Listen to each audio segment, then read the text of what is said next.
Hello दोस्तों, मैं फिर से आ गया आप लोगों के लिए कोई नया वीडियो लेके। इस वीडियो में आप लोगों को बताऊंगा कि बेसिक इलेक्ट्रॉनिक्स के जो भी जितने भी सारे कंपोनेंट्स हैं ना, उस सब के बारे में जो है ना बेसिक डिटेल हम लोग देखेंगे। और मैं बताऊंगा आप लोगों को कि मेरे से जो आईबी में स्किल टेस्ट हुआ था ना, तो वो ऐसा नहीं है कि सिर्फ वो कंपोनेंट्स लेके बोल रहे थे, एक टास्क दे दिया कि ये टास्क करो। उतना ही नहीं था, वो जो है ना बीच बीच में क्वेश्चन भी पूछ रहे थे, यानी कोई स्पेसिफिक कंपोनेंट है ना उठा के पूछ रहे थे कि क्या है, इसका यूज कहाँ होता है, और इसका कुछ प्रॉपर्टी बताओ, इसका एप्लीकेशन बताओ। वो सब पूछ पूछ ले रहे थे बीच में ही। तो ऐसा नहीं है कि आप लोगों का अगर स्किल टेस्ट है तो स्किल टेस्ट के रिगार्डिंग ही आप लोगों से कुछ प्रैक्टिकली करवाया जाएगा, ऐसा कोई नेसेसरी नहीं है। इसमें आप लोगों का कुछ भी पूछ सकता है, यानी कि इंटरव्यू और स्किल टेस्ट ऐसा ही होता है कि आप इंटरव्यू को भी प्रिडिक्ट नहीं कर सकते हो कि आपसे क्या पूछेगा, और ना ही आप लोग स्किल टेस्ट को प्रिडिक्ट कर सकते हो, क्योंकि वो तो कुछ भी पूछ सकते हैं ना। इतने सारे क्वेश्चंस है, नंबर्स ऑफ क्वेश्चंस है इस वर्ल्ड में कि कोई भी क्वेश्चन ला के डाल देंगे। और नहीं तो वो स्किल टेस्ट को एज अ इंटरव्यू ट्रीट करो, क्योंकि उसमें जो इन्विजिलेटर्स रहते हैं ना, जो कि वही तुम्हारे मार्क्स देंगे। तो वो आप लोग क्या करें, वो पास में आएंगे, वो एक कंपोनेंट हाथ में लेंगे और पूछेंगे कि इस कंपोनेंट का ये कंपोनेंट कौन सा कंपोनेंट है, बेसिकली आइडेंटिफिकेशन ऑफ कंपोनेंट्स। तो मैं आज आप लोगों को कुछ प्रैक्टिकल कंपोनेंट दिखाऊंगा, उसके बारे में बताऊंगा कि ये क्या है, और उसका यूज जो है ना वो कैसे कैसे मतलब कहाँ कहाँ करते हैं, वो भी मैं आप लोगों को बता दूंगा। बेसिक डिटेल्स में हम लोग उतना डीपली जो है ना उतना नहीं सीखेंगे। मैं उसी हिसाब से बताऊंगा जिस हिसाब से जो है ना आप लोगों को वहाँ पे आईबी में जरूरत पड़ती है, और मेरे से आईबी में जो क्वेश्चंस पूछे गए ना, उसी के अकॉर्डिंग मैं आप लोगों को बताऊंगा। तो देखिए दोस्तों, यहाँ पे आप लोगों को स्क्रीन पे दिख रहा होगा, ये जो है ना ये रजिस्टर है। रजिस्टर तो आप लोगों को पता ही होगा। रजिस्टर जो बेसिक करंट लिमिटिंग सर्किट है, जो कि अगर आप लोगों को अगर कोई एलईडी को ग्लो करना है, और उसको आप बैटरी से डायरेक्टली कनेक्ट नहीं कर सकते हो, बीच में आप लोगों को एक रेजिस्टेंस लगाना पड़ेगा, जो कि इसके करंट को लिमिट करेगा, जो कि उसके जिससे कि आपका जो है ना वो एलईडी वो बर्न ना हो, और वो प्रॉपरली ग्लो कर सके। तो देखिए यार, इसमें जो होता है ना, रजिस्टर्स में बहुत टाइप के रजिस्टर्स होते हैं। इसमें वायर वन रजिस्टर्स होते हैं, नॉर्मल रजिस्टर्स होते हैं। तो ये सारे रजिस्टर में नॉर्मली फोर बैंड्स होते हैं, फाइव बैंड्स भी होते हैं। तो ये फोर बैंड में जो है ना उसका अलग अलग कलर कोडिंग होता है। कलर कोडिंग आई होप आप लोगों ने पढ़ा ही होगा। ये ऐसे पढ़ा होगा ना आप लोगों ने। ब्लैक रहता है, ब्राउन रहता है, red, orange, yellow, green, blue, violet, grey, white, gold, silver, और भी रहता है। तो गोल्ड सिल्वर इतना ही रहता है। उसके बाद आप लोगों का जो है ना उसमें जो पहला बैंड होता है वो फर्स्ट सिग्निफिकेंट डिजिट होता है, दूसरा बैंड होता है वो सेकंड सिग्निफिकेंट डिजिट होता है, थर्ड बैंड जो होता है मल्टीप्लायर होता है, फोर्थ बैंड होता है वो टॉलरेंस को दिखाता है। तो आप लोग वो देख लेंगे कलर कोडिंग में, मैं उतना डीप में नहीं जाऊंगा कि कैसे कैसे कलर कोडिंग करेंगे। ये सब आप लोगों को पता ही होगा अगर आपने आईबी ऑलरेडी क्रैक कर लिया है तो।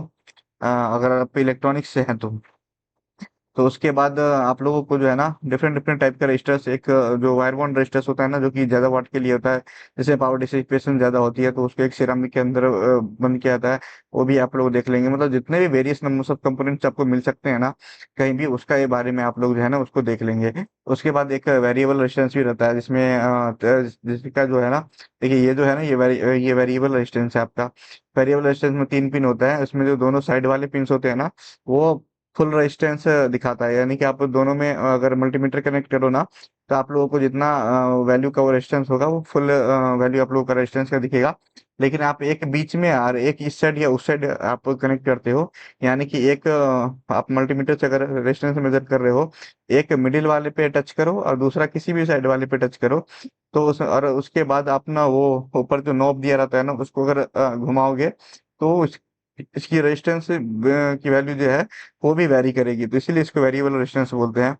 तो ऐसे भी बहुत सारे टाइप्स के रेजिस्टेंस है और होते हैं, वो आप लोग देख लेंगे कितना भी। उसके बाद देखिए रेजिस्टर के बाद हमारा बेसिक कंपोनेंट होता है कैपेसिटर होता है। कैपेसिटर जो होता है ना वो क्या करता है, एसी को पास करता है, डीसी को ब्लॉक करता है। कैपेसिटर एक वो एनर्जी स्टोरिंग डिवाइस है, जो कि एनर्जी को स्टोर कर रखती है in the form of electric field. Electric field के रूप में उसमें एनर्जी स्टोर करके रहती है। उसमें बहुत सारे जो है ना कैपेसिटर्स आते हैं, वेरियस टाइप्स रहते हैं उसमें।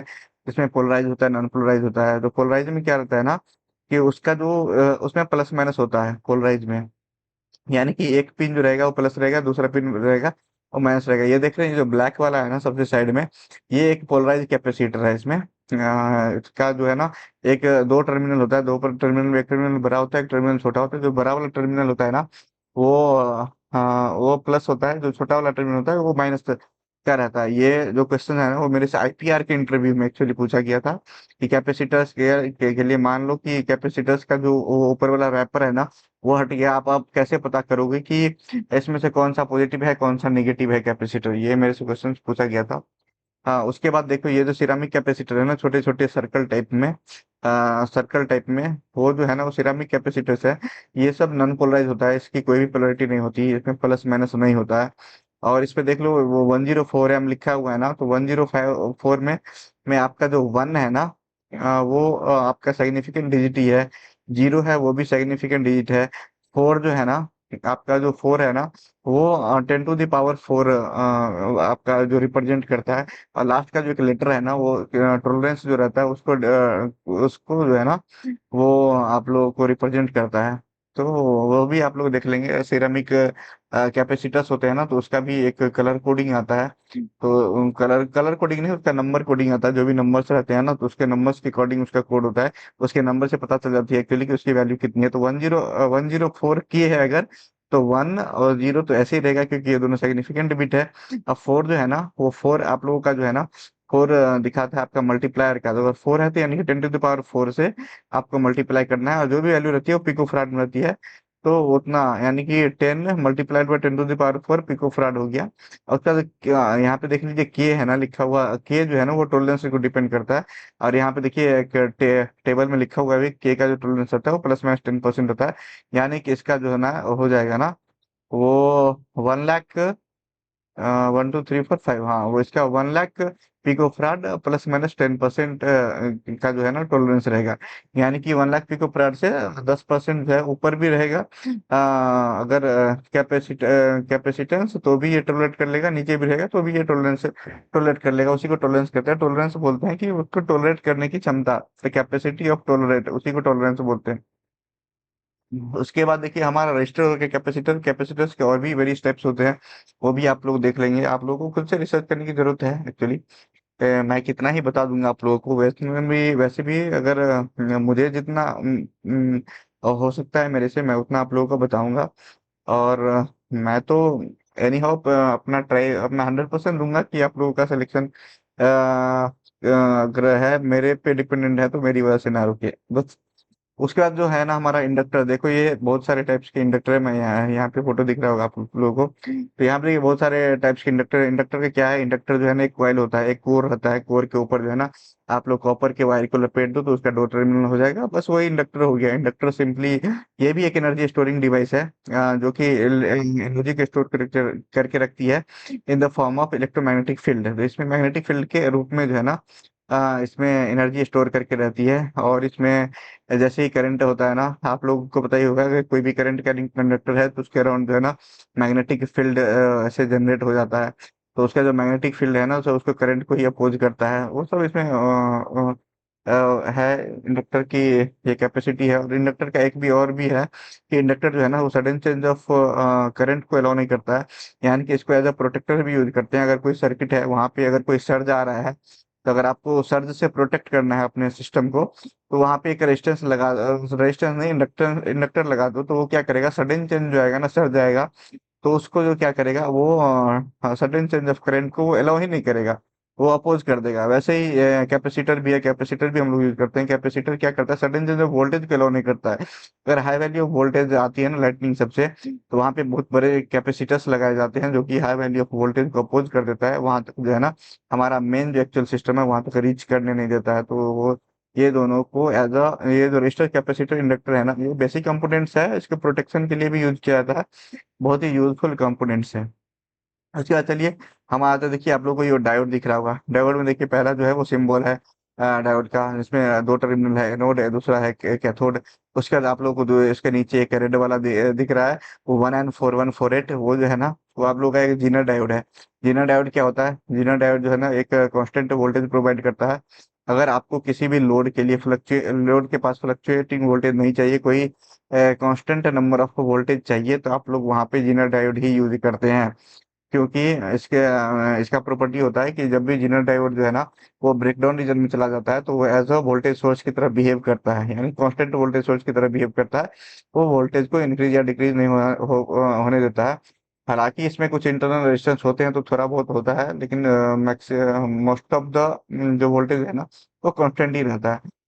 तो उसके बाद देखिए नीचे एक और डायोड है। उसके बाद आप लोगों को 1N4007, ये बहुत ही कॉमन डायोड है, जो कि हम लोग नॉर्मली पढ़ते हैं, पी एन जंक्शन डायोड, तो आप लोग देख लेंगे। उसके बाद देखिए एक जो है ना वो पिन टाइप डायोड भी है, जो कि यहाँ पे आप लोगों को दिख रहा होगा, एक सबसे साइड में जो है ना ब्लैक कलर का, उसके साइड में ना एक वो ऐसे बड़ा सा है। वो जो है ना एक्चुअली वो क्या है, वो ये जो है ना पावर डायोड है एक्चुअली।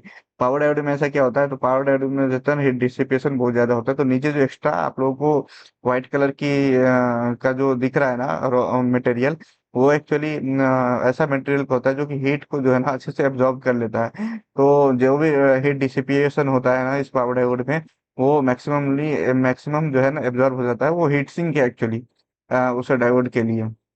उसके बाद आप लोग यहाँ पे देखो tunnel diode. Tunnel diode important है क्योंकि वो लास्ट टाइम मेरे से पूछा भी था उन लोगों से, टनल डायोड रखा था उन्होंने, ऐसे जस्ट ये जो है ना दिख रहा है ये आप लोगों का, ये जो दिख रहा है, ऐसे ही इन्होंने हाथ में लिया था, बोला था ये क्या है, टनल डायोड। मैंने बोला पता है टनल डायोड है, तो बोला कि इसका सिंबल बना दो, तो मैंने सिंबल भी बना दिया था। फिर पूछ रहे थे कि टनल डायोड क्या क्या होता है, तो इसमें क्या इफेक्ट रहता है, तो मैंने बता दिया टनलिंग इफेक्ट पे यहाँ एक काम करता है। तो ऐसे ही पूछते हैं कि इलेक्ट्रॉन जो है ना मेजोरिटी में बहुत ज्यादा वो उसके जो चार्ज कैरियर है ना वो पास करते हैं उसके इंजेक्शन को, तो उसी को टनलिंग इफेक्ट बोलते हैं।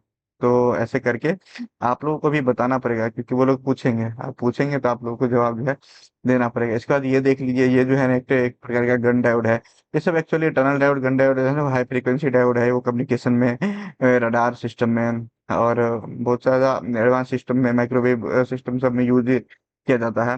तो अगर नॉर्मल फ्रीक्वेंसी है ना तो हम लोग वो नॉर्मल डायोड जो पी इंजेक्शन डायोड है और भी डायोड्स हैं उनको यूज करते हैं। लेकिन अगर ये सब स्पेशल पर्पस डायोड है, इनका यूज ही स्पेशल पर्पस के लिए, रडार के लिए, नेविगेशन, रडार नेविगेशन के लिए और सैटेलाइट नेविगेशन के लिए और कम्युनिके बहुत से ज्यादा एडवांस कम्युनिकेशन के लिए, और वो भी हाई फ्रीक्वेंसी पे। तो इन सब डायोड को डिजाइन ही ऐसे किया गया है कि ये सब ऐसे होते हैं।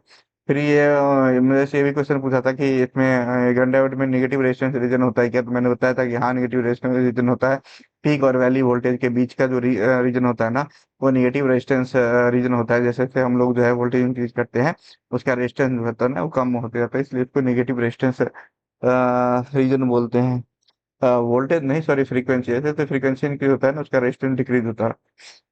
उसके बाद देख लीजिए कुछ टूल्स भी वहां पे रखे थे, तो मैं टूल्स के बारे में भी आप लोगों को बताना चाहूंगा। ये देखो, ये जो है ना ये क्रिम्पिंग टूल है। क्रिम्पिंग टूल में अगर आप गौर से देखोगे तो वहां पे पॉइंट पे लिखा हुआ है 14, 16 एंड 18। ये सब एक्चुअली AWG है। AWG क्या होता है, अमेरिकन वायर गेज। ये सब वायर गेज है। जितना कम वायर गेज रहता है ना उतना जो है ना वायर की थिकनेस ज्यादा होती है, जितना ज्यादा वायर गेज होता है ना उतना पतला वायर होता है। तो अगर आप लोगों को किसी वायर को कहीं पे कनेक्ट करना है ना, तो आप ऐसे ही नहीं, जैसे आप लोग घर में ऐसे वायर लेते हो, वायर को स्ट्रिप करते हो, स्ट्रिप करना मतलब कुछ नहीं, उसको छीलना होता है एक्चुअली। तो वायर को छील के और कहीं पे ऐसे हाथ लेके ट्विस्ट कर देते हो, वैसे नहीं करना होता है। अगर आप लोग एक इंडस्ट्री में जाओगे, कहीं पे काम करोगे, तो आप लोगों को पता चलेगा कि बहुत ही सोफिस्टिकेटेड तरीके से इनको लगाया जाता है। बहुत ही सिंपल तरीके से, सोफिस्टिकेटेड नहीं बोलूंगा, बहुत ही सिंपल तरीके से इन लोगों को इन वायर्स को यूज किया जाता है। वायर्स को क्या करते हैं, स्ट्रिप करते हैं, मतलब उसको छीलते हैं, उसके अंदर कोई पिन डालते हैं, पिन डालने का उसको क्रिम करते हैं। क्रिम करने के बाद मतलब वो दब जाता है एक्चुअली, वो पिन जो रहता है ना वो पिन के अंदर जाके वो वायर को अच्छे तरीके से दबा देता है, और वो आप लोगों को पिन दिखेगा। यहाँ पे देख सकते हैं आप लोग, यहाँ पे देखिए एक मेल और एक फीमेल पिन जो वायर में कनेक्टेड है, यहाँ पे आप लोगों को दिखेगा। हाँ, ये भी देख सकते हैं आप लोग। तो ऐसे करके करना होता है। तो आप लोगों को जो है ना ये स्ट्रिप पे ये क्रिम्पिंग टूल रखा रहेगा, और पिन भी रखा रहेगा, वाइस भी रखा रहेगा। आप लोगों को वायर को स्ट्रिप करना है, उसका जो उसको प्रॉपरली क्रिम्प करना है। तो जब भी क्रिम्प करोगे ना आप, तो जो भी क्रिम्पिंग पिन है ना, मेल और फीमेल पिन यहाँ पे आप लोगों को दिख रहा होगा, तो मेल और फीमेल पिन में एक छोटा सा होल होता है, उसके होल के अंदर से आप लोग वायर इंसर्ट करोगे ना उस होल में। तो जब तक वायर आप लोगों का दिखने नहीं लगे उस होल से, तब तक आप लोगों को इंसर्ट करते ही रहना है। जब वायर आप लोगों को दिखने लगे कि इस होल से दिख रहा है आपको वायर, यानी कि वो वायर जो है फुली इंसर्ट हो गया है, तभी आप लोग क्रिम्प कीजिए, वो अच्छा क्रिम्पिंग माना जाता है एक्चुअली। और क्रिम्पिंग के साथ कभी भी इंसुलेशन को क्रिम्प नहीं करना होता है, वो भी आप लोग याद रखेंगे। अगर आप लोगों को पूछा क्रिम्प करने के लिए तो क्रिम्प करना, बहुत बार स्ट्रिपिंग करने के लिए पूछेंगे। स्ट्रिपिंग देखिए, ये जो येलो वाला दिख रहा है ना आप लोगों को डिवाइस, इंस्ट्रूमेंट, ये टूल जो है ना वो क्रिम्पिंग टूल है। क्रिम्पिंग मतलब आप लोग वायर ऐसे डालो, इसको दबाओ और ऐसे खींचो तो ये क्या हो जाएगा, वायर जो है ना स्ट्रिप हो जाएगा। स्ट्रिप मतलब वो छिला जाएगा वायर, मतलब उसका जो इंसुलेशन है ना वो हट जाएगा। तो यही होता है। उसके बाद देखो, जो मेरा टेबल था ना वहाँ पे एक सेपरेट, आईबी में जब आपका इंटरव्यू गया तो वहाँ पे एक सेपरेट सेपरेट टेबल रहता है सबके लिए। तो मेरा जो टेबल था ना, मेरा नहीं यानी कि सभी के टेबल पे ये टूल रखा था। ये क्या है टूल, आप लोग कमेंट में बताओ, मैं इसके बारे में बताऊंगा। ये RJ45 जो लैन केबल रहते हैं ना, वो उनका टेस्टिंग करने के लिए है। इनको टेस्ट कैसे करते हैं, तो इसको टेस्ट करने के लिए देखो, ये जो है ना ये लैन केबल है। ये लैन केबल का दो एंड होता है। तो आप लोगों को इस केबल को चेक करने के लिए कि इसका जो क्रिम्पिंग है वो सही है या नहीं है, उसको चेक करने के लिए ही ये टूल बनाया गया है। एक्चुअली ये दो दिख रहा है ना आप लोगों को, एक छोटा सा दिख रहा होगा, एक बड़ा सा दिख रहा होगा। तो ये दोनों एक्चुअली अलग अलग भी हो जाता है। यहाँ पे देख लीजिए, बड़ा वाला जो है ना, इसमें दो पोर्ट्स हैं। यहाँ पे देखिए, एक RJ45 का है, एक RJ11 का है। तो यहाँ पे आप लोग जो है ना एक एंड इस डिवाइस में कनेक्ट करेंगे, दूसरा एंड जो है ना दूसरे डिवाइस में, इसी का जो दो पार्ट है ना छोटे वाले में कनेक्ट करेंगे। इसके बाद इसको ऑन करेंगे। देखिए ऑन में भी यहाँ पे तीन बटन है, तो एक ऑफ है, एक ऑन है, एक एस लिखा हुआ है। तो यानी कि जब भी आप लोग दोनों एंड को अलग अलग दोनों में अगर इंसर्ट करोगे ना, इसको ऑन करोगे तो आप लोगों का एलईडी ग्लो होगा। इसमें वन ग्लो होगा तो उसमें भी वन ग्लो होगा, इसमें टू ग्लो होगा, इसमें भी टू ग्लो, इसमें भी थ्री ग्लो, इसमें भी थ्री ग्लो होगा। तो अगर सारा ग्लो सेम टाइम पे दोनों डिवाइस में एक साथ आ रहे हैं, मतलब दोनों आपका जो है ना, आपका क्रिम्पिंग ठीक है, आपका जो वायर है ना उसमें RJ45 केबल है ना, उसमें कोई भी गड़बड़ी नहीं है, सब अच्छे से चल रहा है। और अगर आप लोगों का ब्लिंकिंग जो है ना वो फास्टली होता है, एक्चुअली उसको स्लो करने के लिए जो एस दिया है ना, उसको और ऊपर स्लाइड करोगे तो एस पे चला जाएगा, तो स्लोली ब्लिंक होगा। वन पे धीरे से जाएगा, उसमें भी वन दिखेगा, फिर जो सेकंड पे जाएगा उसमें भी सेकंड दिखेगा, फिर थर्ड पे जाएगा उस पे भी थर्ड एलईडी ग्लो करेगा। तो ऐसे करके जब सारे एलईडी अच्छे से ग्लो करे, ये दोनों का साथ में दोनों अच्छे से सिंक्रोनाइज्ड हो, और कोई भी एक साथ दो एलईडी ग्लो नहीं करे, मतलब जो है ना आपका जो है वो सही है, यानी कि केबल में कोई भी प्रॉब्लम नहीं है। तब आप लोग वैसे दिखा सकते हैं, आप लोगों को बोल दिया जाएगा। और यहाँ पे जो वायर्स रहते हैं ना उसको क्रिम्प भी करना होता है। तो आप लोग RJ45 केबल को कैसे क्रिम्प करते हैं वो भी आप लोगों को सीखना पड़ेगा। तो आप लोग सीख लीजिए, उसमें बहुत सारे वीडियो हैं, उसमें कलर कोडिंग भी होता है। RJ45 केबल में डिफरेंट डिफरेंट कलर्स के वायर्स होते हैं, उसके अंदर जो है ना उसको आप लोग को स्ट्रिप करना पड़ेगा, और उसको एक सीरियली में इसके टाइप्स होते हैं एक्चुअली, कि किस किस वे में इसको किस किस कलर के अकॉर्डिंग इसको किस किस स्लॉट में रखते हैं। तो वैसे करके आप लोगों को इसका स्ट्रिपिंग करना होगा। स्ट्रिपिंग करने के बाद आप लोगों को जो है ना उसको क्रिम्प करना होगा। क्रिम्प करने के बाद आप लोगों को इस डिवाइस में इंसर्ट करके वो चेक करना होगा कि आपने जो क्रिम्प किया है वो सही है या नहीं। तो इतना काम आप लोगों को करना पड़ेगा, ये आप लोग सीख लेंगे। और मेरे से एक और क्वेश्चन पूछा गया था इलेक्ट्रॉनिक्स वाले सेक्शन में कि ट्रांसफार्मर, तो ये देखिए ये जो है ना ये एक सेंटर टैप ट्रांसफार्मर ऐसे ट्रांसफार्मर रखा हुआ था वहां पे। और वो पूछा था कि इसका जो है ना प्राइमरी साइड और सेकेंडरी साइड कौन है, तो यहाँ पे सिंपली देखिए यहाँ पे लिखा है कि प्राइमरी और सेकेंडरी। लेकिन जो है ना ट्रांसफार्मर में कोई भी प्राइमरी कोई भी सेकेंडरी नहीं होता है।